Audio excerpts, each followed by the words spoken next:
우리는 지난 시간 제1차 전도 여행에 대해서 살펴보았습니다. 이 전도 여행을 통해서 갈라디아 지역에 여러 교회가 세워졌습니다. 이 지역에 세워진 교회들은 나중에 갈라디아서의 수신자들이 됩니다. 그리고 오늘부터 본격적으로 제2차 전도 여행이 시작됩니다. 제2차 전도 여행은 사도행전 16장부터 18장 23절까지 나오는 내용입니다. 총 3년 동안 진행이 돼요. 2차 전도. 우리는 그냥 이렇게 쑥쑥 2장 반 이렇게 읽지만 이 기간은 총 3년이에요. 3년간 유럽에서 많은 복음이 전해졌고 교회들이 세워집니다. 그리고 이때 대표적으로 세워진 교회가 오늘 본문에 등장하는 빌립보 교회입니다. 나중에 바울이 보낸 게 빌립보서가 있죠. 이 교회의 공동체에게 보낸 내용이에요.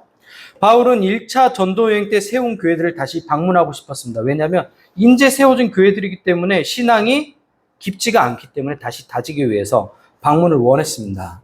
루스드라에 이르러 1차 전도 여행을 통해 복음을 영접한 디모데 가정을 방문합니다. 디모데는 하나님의 영광이라는 이름을 가지고 있고 바울이 15년 후에 썼던 디모데 전서가 바로 이 디모데 목회자예요.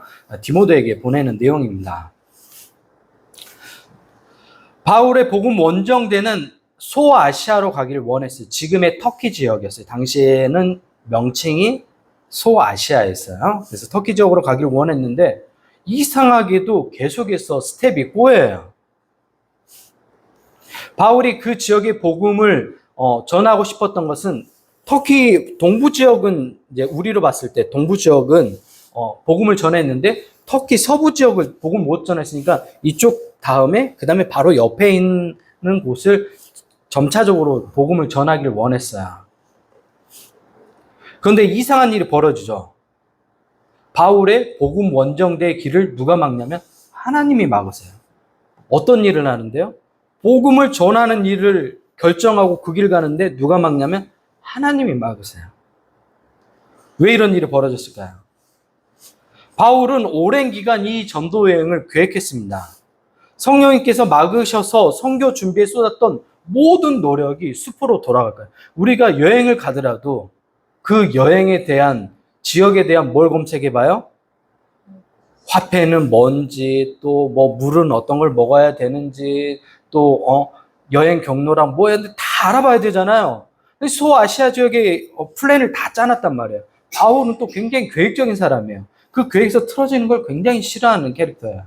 근데 다 짜놨어요. 근데 하나님이 막으셔서 이 모든 것들이 수포로 돌아가 버리는 거예요.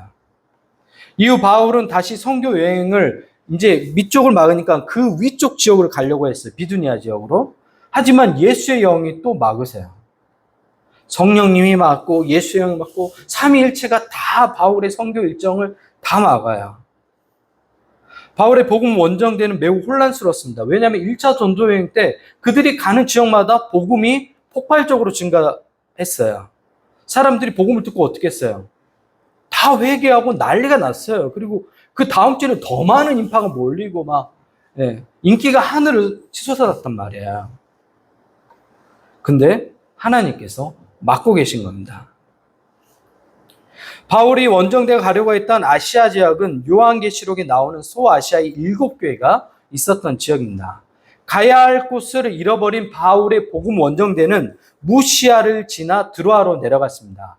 그리고 그곳에서 하나님이 계획하신 환상을 보게 됩니다. 어떤 내용이요? 마게도냐 사람, 우리로 얘기하면 지금의 그리스 북부 지역 마게도냐 사람들이 와서 도와달라는 환상을 보게 돼요. 바울은 그 환상을 보았을 때 하나님이 마게도냐 사람에게 복음을 전하길 원함을 인정하게 됩니다. 그래서 자신이 세웠던 소아시아의 전도 계획들을 다 내려놓고 유럽으로 건너가게 돼요. 그리고 유럽에 건너가 드로아에서 사도행전을 쓴 의사 누가가 이 바울 복음 원정대에 합류하게 됩니다. 이로써 제2차 복음 원정대는 누가 되면 바울, 실라, 그리고 누가복음 사도행전을 기록한 의사 누가가 합류하게 돼요. 말 그대로 드림팀이 구성된 겁니다. 바울의 복음 원정대는 마케도냐의 첫 성 빌립보에 들어가서 유하게 됩니다. 그들은 안식일에 기도할 곳을 찾다가 강가로 향합니다. 그 강가에 여인들이 있었어요. 보통 유대인들 10명이 모이면 뭐가 만들어지냐면 회당이 만들어져요.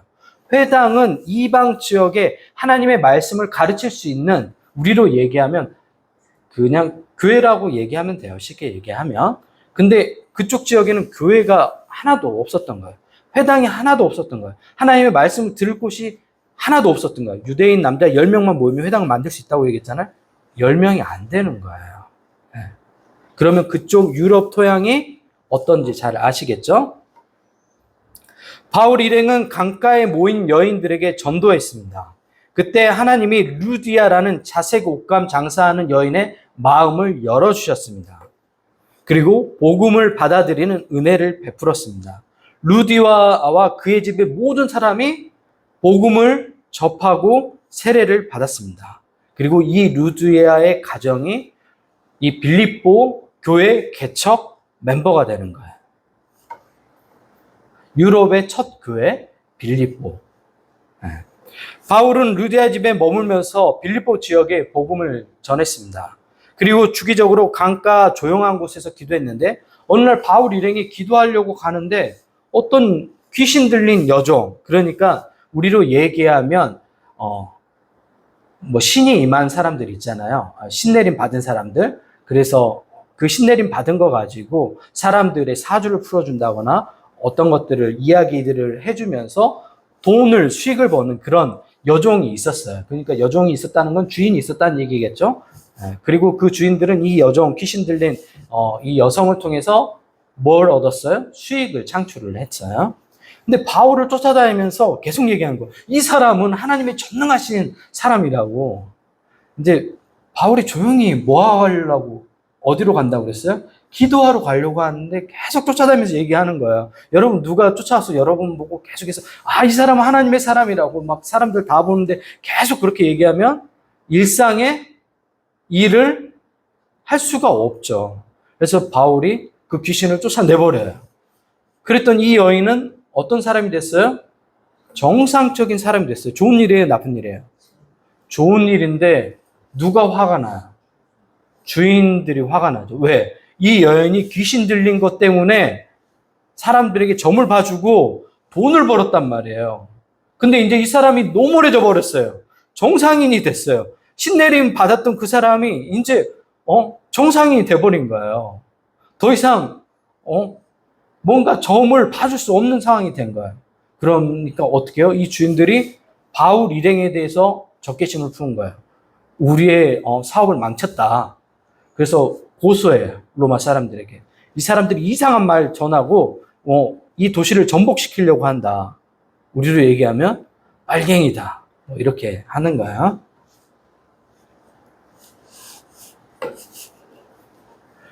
그래서 바울 일행은 이제 고소됐으면 어떤 절차가 있어요? 법적인 절차를 받아야 되는데 바울 일행이 외부 사람이잖아요. 그러니까 그 지역 사람들의 입김이 훨씬 강하게 먹히는 거죠. 그래서 판결도 없이 바울 일행을 폭행해요.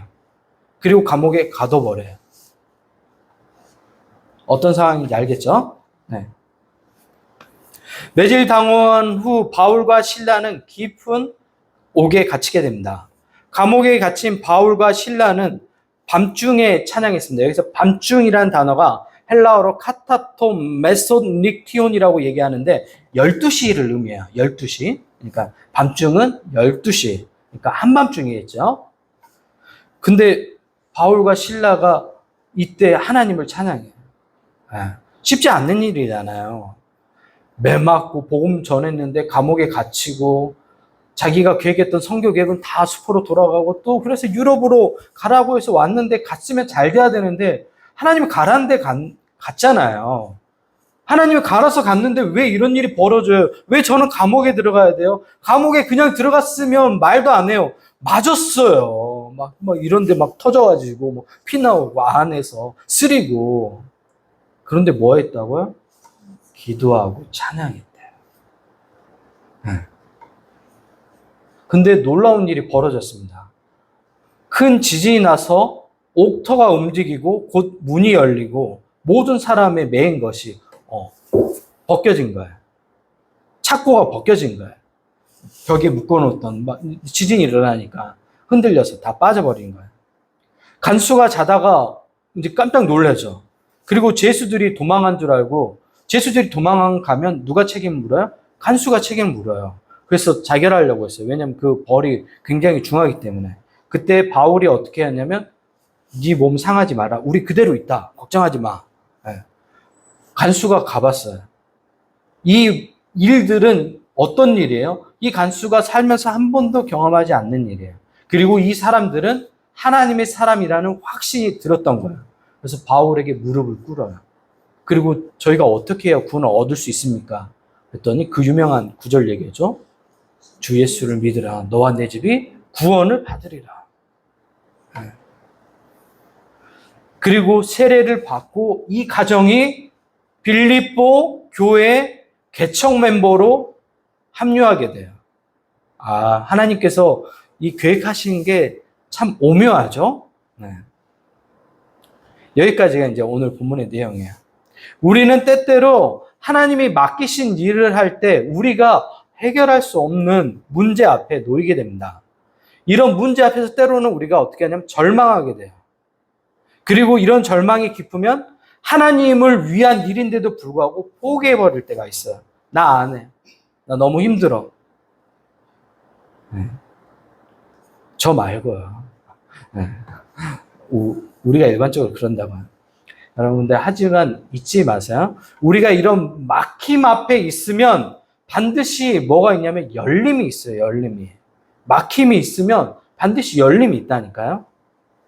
바울의 2차 전도 여행은 시작부터 문제가 많았어요. 왜 그렇죠? 마가 요한이라는 이 불성실한 청년 때문에 바울과 바나바가 다퉜어요. 바울과 바나바는 1차 전도 여행 때 팀워크를 자랑했던 드림팀의 멤버였어요. 이 두 사람이 함께 다니면 무서울 게 없었어요. 제가 그랬잖아요. 이만한 멤버가 구성되기 힘들다고. 이 두 사람이 합쳐졌을 때 엄청난 시너지 효과가 일어났어요. 우리도 그러잖아요. 어떤 사람들과 함께 일할 때 굉장히 시너지 효과가 많이 나는 사람들이 있잖아요. 우리 김미옥 권사님하고 현주 집사님하고 같이 일하면 시너지 효과가 나잖아요. 이렇게 뭔가 잘 맞는 사람이 일하면 시너지 효과가 나는 사람들이 있어요. 근데 바울과 바나바가 그랬단 말이에요. 근데 마가 요한이라는 이 청년 때문에 대립하게 됐어요. 바울은 1차 전도여행 때 이 마가 요한이 중간에 힘들어가지고 어떻게 했냐면 도망쳐 버렸어요. 여러분한테 물어볼게요. 여러분, 복음 전도여행 계획해가지고 당신은 우리 지금처럼 비행기하고 뭐 여행하기 캐리어 끌고 쉽게 갈 수 있는 게 아니에요. 여행 한번 계획하면 굉장히 힘들게 가는 거란 말이에요. 그렇게 갔는데 중간에 힘들다고 도망쳐 버렸어요. 심지어 마가 요한은 담당이 뭐였냐면 가이드였어요. 그쪽 지역을 마가 요한이 알았단 말이에요. 근데 도망쳐 버렸어요. 여러분이 태국 여행 갔는데 가이드가 도망쳐 버렸어요. 나 힘들어. 더워가지고 짜증나. 그러고 가버렸어요. 한국으로 돌아와 버렸어요. 올 때요. 분노가 어떻겠어요? 폭발하죠. 바울은 그래서 이 마가 요한을 데리고 가자고 바나바가 얘기하니까 안 돼. 하나님이 이 거룩한 일을 하고 너무 불성실한 사람을 어떻게 데리고 가냐? 안 된다. 근데 바나바는 어떻게 한 번 더 기회를 주자. 젊으니까 그럴 수 있지. 실수할 수 있으니까. 근데 바울은 안 돼. 그렇게 할 수가 없다고. 한 개인이든 공동체든 한 사람을 평가할 때 기준이 있죠. 어떤 걸로 평가해요? 그 사람이 과거에 했던 일이에요. 일. 신인 정치인들이 정치에 나서서 낭패를 보는 경우가 있죠. 대부분 어떤 일이에요? 과거에 그 사람이 했던 일이 드러나면서. 장관으로 임명되는데 낙마되는 경우 있죠. 어떤 일 때문에 그래요? 그 사람이 과거에 했던 불법 때문에 장관이 될 수 없는 여론이 형성돼요. 그래서 많은 사람이 낙마해요. 도덕적인 이유로. 직장도 마찬가지로 인사 고가에 반영되는 게 뭐예요? 그 사람이 얼마나 성실하게 근무했는지. 매일 지각한 사람이 있어요. 여러분 그 사람을 승진시킬 수 있어요? 매일 지각해요. 매일. 1년 365일 지각해요. 그 사람을 승진시켜요? 안 하죠. 네. 못 하죠. 그러니까 바울의 심정이 이해가 되시죠? 왜 안 데리고 가려고 하는데 굉장히 중요한 일이라고 생각했고 교회에 그냥 단순히 행사하는데 같이 참여하자 이런 게 아니잖아요. 그래서 무책임한 청년 마가 요한을 절대 데리고 갈 수 없다고 해서 바울과 바나바가 그렇게 둘이 친밀한 사이였는데 이것 때문에 깨져버렸어요. 마가 요한 대단하죠. 바울과 바나바 두 사람의 사이를 갈라놓을 만큼 무책임한 청년이었어요. 그래서 바울과 실라와 함께 선교팀을 꾸려서 먼저 출발했고, 그리고 바나바는 마가 요한을 데리고 또 다른 선교팀을 구성해서 서로 갈라져서 갔어요. 복음 전파는 1차 전도여행 때처럼 잘 되지 않았습니다. 급기야 바울 일행은 반란죄로 모함당해 감옥에 갇히게 되었고 모든 통로가 막혔습니다. 심지어 자신의 손과 발도 착고가 채워져 있었죠. 하지만 절망의 순간 하나님께서 극적으로 우리를 찾아오십니다. 하나님께서 막힌 것을 하나씩 열어주세요. 착고가 풀어지고 감옥문이 열리고 심지어 퇴역 군인이었던 간수장의 마음까지 열어서 빌립보 개척 멤버로 합류하게끔 하나님이 하셨습니다.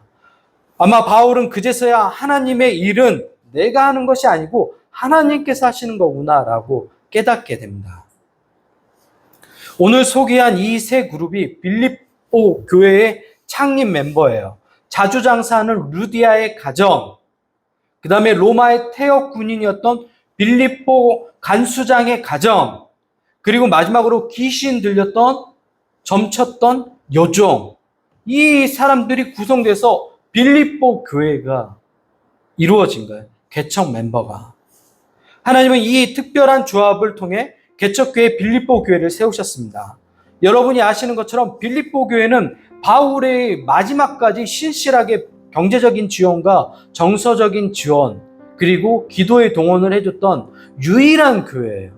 바울과 끊임없이 바울에게 기쁨이 되었던 유일한 교회가 빌립보 교회란 말이에요. 오늘 설교를 듣는 여러분도 인생이 문제투성이죠. 도대체 되는 일이 없죠. 주변 사람들하고 인간관계가 계속 틀어지죠. 하는 일은 계속 꼬이고. 아니에요? 나는 아니에요? 어떻게 인생이 막혀도 이렇게 막힐 수 있나 생각이 들 겁니다. 네, 하지만 잊지 마십시오, 여러분. 하나님께서 여러분에게 주신 비전의 길을 걸어가면 하나님께서 반드시 막힌 것들을 하나씩 열어주십니다. 또 반대로 분별해야 되는 게 있는데, 나의 욕망으로 만든 비전을 가면 하나님께서 반드시 막으세요. 막으신다고. 잠언 16장 9절을 읽어드리겠습니다. 사람이 마음으로 자기의 길을 계획할지라도 그 걸음을 인도하시는 분은 여호와시니라. 믿음이란 하나님의 인도하시는 삶이 되도록 우리의 삶을 끊임없이 하나님께 내어드리는 거예요. 하나님께 삶을 내어드리는 거예요. 여러분의 날들이 하나님의 향기가 배이도록 하는 거예요. 믿음이라는 것은. 그런 삶을 사는 여러분 모두가 되었으면 좋겠습니다. 여러 가지 어려운 문제로 절망하고 있죠. 좌절하고 있죠. 낙심하고 있죠. 그 자리에 머무르면 안 돼요. 하나님께서 찾아와서 우리의 인생의 문제들을 열어주십니다. 닫혔던 것들을 열어주신다. 그것들을 신뢰하고 나아가야 돼요. 저도 상황이 녹록치 않죠. 양가 부모님들 다 아프시고 다 돌봐야 되는 상황이고 거기다 또 교회도 돌봐야 되고. 하지만 좀 요즘 기뻐요. 왜 기쁠까요? 정말 기뻐요. 제가 일 안 하니까 경제적인 수입도 이제 저희가 아내가 일하는 거 가지고 생활해야 되잖아요. 그래서 제가 하루에 쓰는 돈은 2,800원. 하루에 쓰는 돈 2,800원. 메가커피, 카페 라떼. 하루에 유일하게 먹는 기쁨. 그거 들고 와서 교회 와서 성경 보고 막 사무엘에 빠져가지고 요즘 사무엘이 어떤 사람인지 다 찾고 있고 뭐 가문까지 해가지고 다 찾았어요. 뭐 그러면 한 3-4시간 금방 지나고 그게 너무 기쁜 거예요.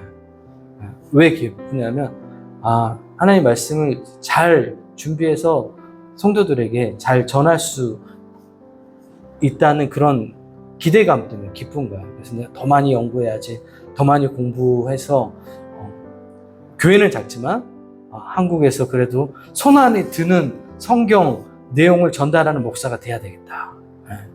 우리 교회 청년들 또 학생들한테 공부하라고 하니까 공부를 안 하니까 내가 해야 되겠다.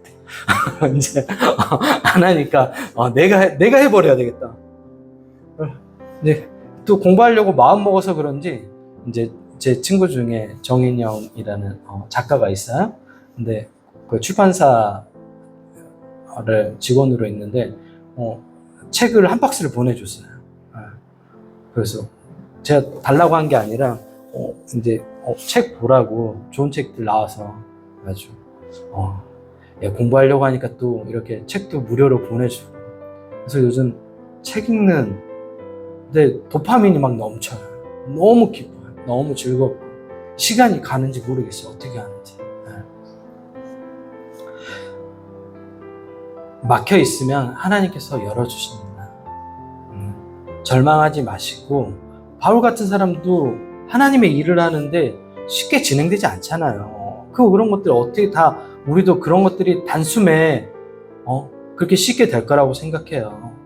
하지만 그런 문제들 가운데 좌절하고 낙심하고 포기해버리면 안 됩니다. 하나님께서 우리의 인생을, 하나님께서 의지를 가지고 우리를 통해서 일하세요. 하나님의 의지가, 우리는 하나님의 은혜, 사랑 이런 말로 표현하잖아요. 하나님의 의지가 있어요. 그러니까 하나님 절대 포기하지 않으세요. 여러분의 인생을 절대 놓지 않아요. 여러분의 가정을 절대 놓지 않고 끝까지 붙들고 가봐. 한계까지 가봐. 내가 절대로 이 가정, 믿음의 가정으로 세운다. 하나님 결심하시면 세워요. 중요한 건 여러분이 포기해버리면 안 돼요. 계속 기도하고 계속 은혜 자리로 머물게 있게 하고, 그럴 때 하나님께서 열어주시는 그 극적인 경험을 하게 될 겁니다. 한 주간도 하나님께서 열어주신 그 은혜를 경험하는 여러분 모두가 되시기 바랍니다. 기도하겠습니다.